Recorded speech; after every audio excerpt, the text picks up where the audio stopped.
একদিনে কি সীতাকুণ্ডে 3টি ঝর্ণা ঘুরে দেখা সম্ভব? যদি আমি বলি হ্যাঁ দেখা সম্ভব, তো চলুন আজকে আমি আপনাদের দেখাবো কিভাবে একদিনে সীতাকুণ্ডে 3টি ঝর্ণা ঘুরে দেখবেন। ঝর্ণাগুলো হলো সুপ্তধারা ঝর্ণা, সহস্রধারা 1 এবং সহস্রধারা 2। ভিডিওটি শেষ পর্যন্ত দেখার অনুরোধ রইল। তো চলুন ভিডিও শুরু করা যাক।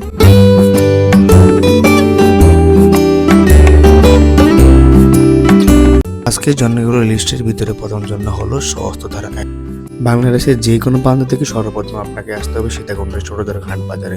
এখান থেকে জনপ্রতি 20 টাকা সিএনজি ভাড়া দিয়ে আপনাকে চলে আসতে হবে ঝর্ণার টিকিটে। তারপর জনপ্রতি 80 টাকা করে এরকম একটি টিকিট কাটতে হবে। টিকিটের ভিতরে ছিল বোট ভাড়া 60 টাকা, প্রবেশ ফ্রি 20 টাকা, যা আমার কাছে একটু বেশি মনে হয়েছে। আচ্ছা যাই হোক, যারা ট্রেকিং করতে পারেন না বা ট্রেকিং করতে পছন্দ করেন না কিন্তু ঝর্ণা আসতে চান, তাদের জন্য সীতাকুণ্ডের সবচেয়ে উপযোগী ঝর্ণা হলো সহস্রধারা 2।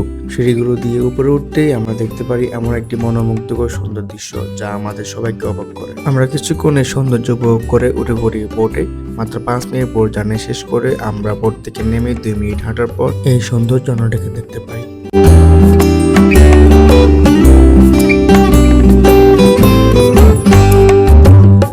ঝর্ণা বিলাস শেষ করে আমরা এখান থেকে 300 টাকা দরদাম করে একটি সিএনজি নিয়ে চলে যাই ইকো পার্কের সামনে। এখানে আমরা দুপুরে খাবার খাই, তারপর জনপ্রতি 50 টাকা করে টিকিট কেটে আমরা ইকো পার্কের ভিতরে হাঁটা শুরু করি।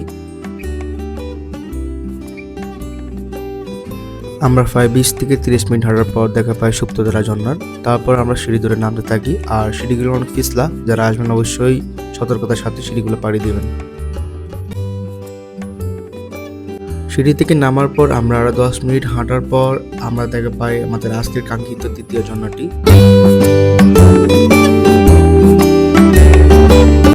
কিছুক্ষণ ঝর্ণা বিলাস শেষ করে আমরা রওনা দিয়ে আমাদের আজকের লিস্টে সেই ঝর্ণাটিকে দেখতে।